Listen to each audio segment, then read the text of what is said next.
Okay, welcome all. In today's lecture, we will discuss about the six kingdom classification. So, in previous lectures, we have discussed the symmetry, coelom, then taxonomy. In taxonomy, we discuss the basic concept of taxonomy, then linear hierarchies, okay, the ranks or the levels in classification, right? Then we discuss about the binomial nomenclature, the scientific naming of organism, and generally the scientific name is made up of two words. The first word represent the genera or genus and second word represent the species, right? So previously a five kingdom classification was used, but nowadays the six kingdom classification is referred. Okay, so this six kingdom classification was first published by the Cavalier and Smith in 1998. So in 1998, Cavalier Smith they published the concept of six kingdom classification based on their study. Then later on, this six kingdom classification was modified by Woos. Okay, the later on this six kingdom classification was modified by Woos. Okay, so he studied the ribosomal RNA genes, ribosomal RNA genes, based on which he classified the six, the all the living organisms he classified into the six kingdoms. Previously there were five kingdoms, namely kingdom Monera, kingdom Protista, kingdom Fungi, kingdom Plantae, and the kingdom Animalia. So these were the five kingdom classification, or this was the five kingdom classification. But nowadays instead of five kingdom, a six kingdom classification is referred based on the study of ribosomal RNA genes into the prokaryotes or into the bacteria. So that six kingdom are divided, or the Woos and Cavalier and Smith they classified the all the living organisms they classified, and they put these organisms into the three main domains. Okay, and further these organisms are classified into the six kingdoms. So that six kingdoms are classified based on the type of cell. Okay, basically six kingdom classification is based on type of cell, then mode of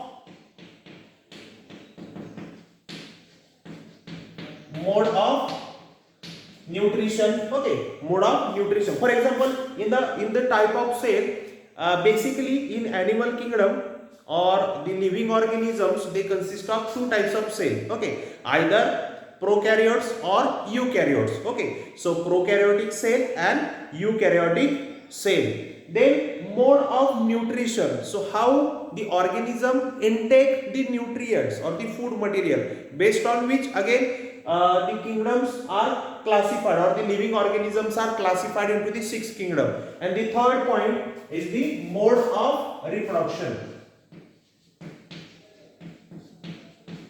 Mode of reproduction. Okay, so mode of reproduction in which asexual reproduction or sexual reproduction. Okay, in sexual reproduction by forming gametes.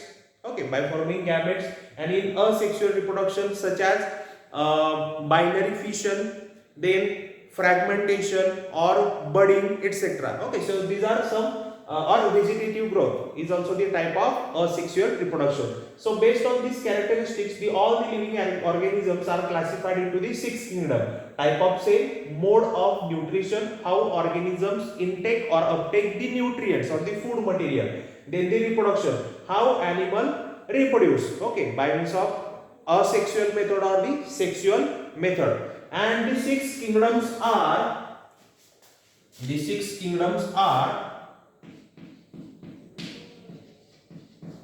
first kingdom Archaebacteria,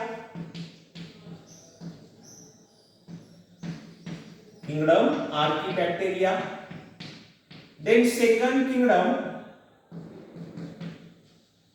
Eubacteria, the third kingdom fungi, then the fourth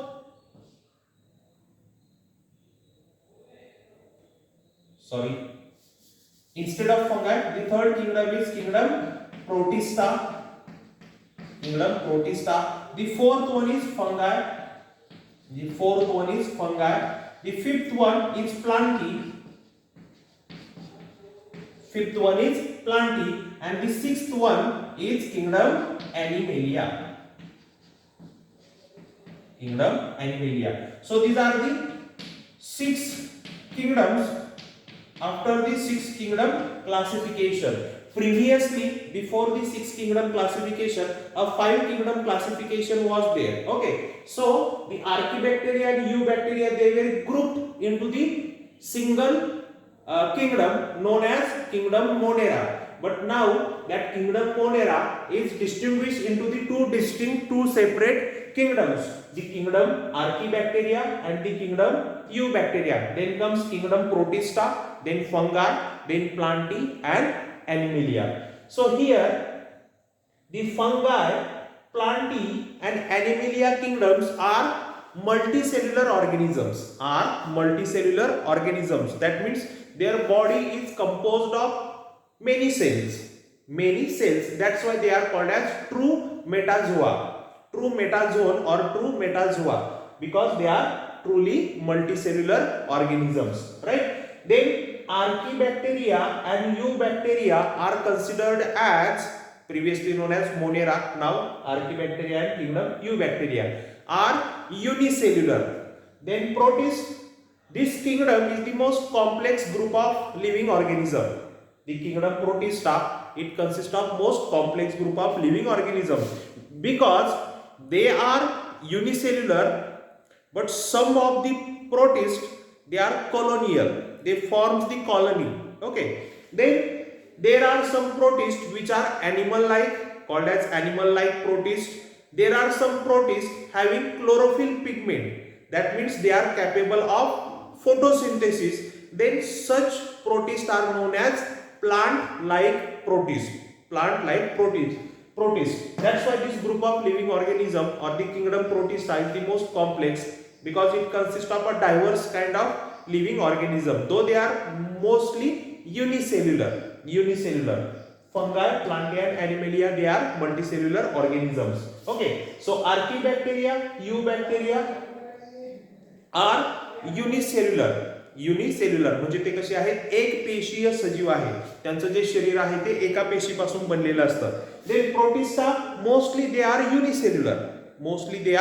unicellular, but the difference here is in type of cell. So kingdom Archaebacteria and kingdom Eubacteria, basically both the kingdoms consist of bacteria, and bacteria have prokaryotic cell. So Archaebacteria and Eubacteria are unicellular and prokaryote. That means they have prokaryotic cell and body is made up of single cell. The Protista, though it is unicellular, it has eukaryotic cell. Okay, so here pro means primitive and karyon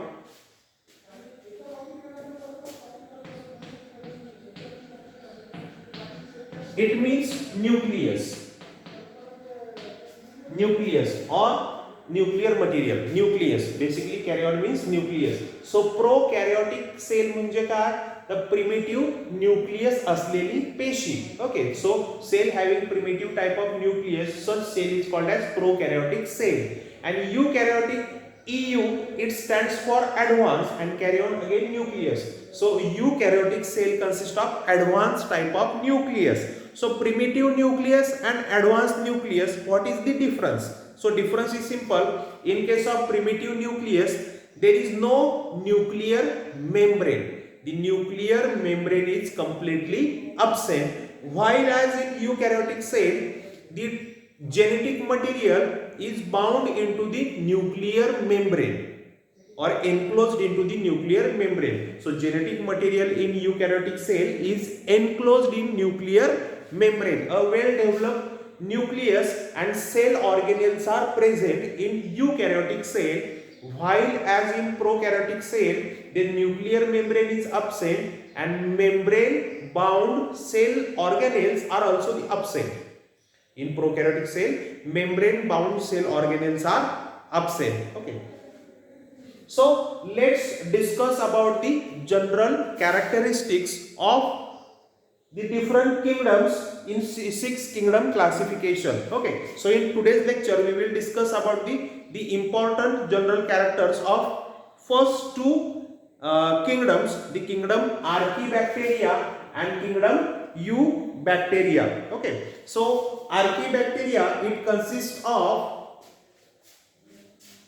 single celled prokaryotes with unique ribosomal RNA. Okay, so basically the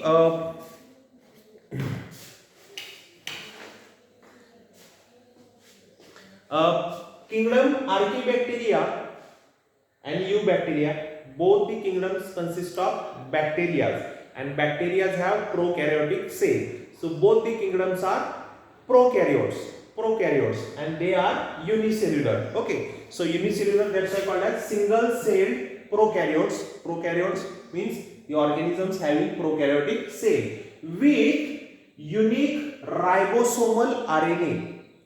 So the Archaebacteria have unique ribosomal RNA. Okay, then the next character, their cell wall consists of a unique composition. The cell wall of Archaebacteria consists of a unique composition that makes them extremophile. So cell wall has a unique composition that makes them extremophiles. Extremophiles means what? The Archaebacteria, they can survive in extreme environmental conditions. For example, normally the living organisms cannot survive in hot water springs where temperature exceeds above 70 to 80 degrees Celsius, right? So in such a temperature the living organisms cannot survive for a long time, right? But the extremophiles or the Archaebacteria, they survive in such extreme temperature conditions. Or there are some geothermal vents onto the bottom of oceans, where temperature is very high. So again, the extremophiles or the Archaebacteria can survive in such high temperature or high extreme environmental conditions. Okay, or the extremophiles or the Archaebacteria can also survive in extreme cold conditions. That's why they are called as extremophile, because they have a unique cell wall composition. Then the third, the nutrition intake, how they uptake the nutrient. The nutrition intake by means of absorption, they absorb the nutrients, or non-photosynthetic photophosphorylation. Non-photosynthetic म्हणजे photosynthesis होत नाही, non-photosynthetic photophosphorylation. Non-photosynthetic photophosphorylation म्हणजे photosynthesis त्यांच्यामध्ये होत नाही. Or chemosynthesis, that means they prepare their own food material through the chemical reactions. Okay, then the next, asexual reproduction. So Archaebacteria generally reproduce by means of asexual method of reproduction. So asexual reproduction by means of binary fission. Binary fission means what? That particular individual cell divides into two and the same genetic material is exchanged in between these two daughter cells. Okay, so binary fission. Or budding, a small bud is developed and eventually as the development proceeds it detaches from the parental cell and a new cell is produced. Then fragmentation, the cell undergoes the fragmentation process and new cells are or daughter cells are produced. So these are the some unique features of kingdom Archaebacteria. Okay.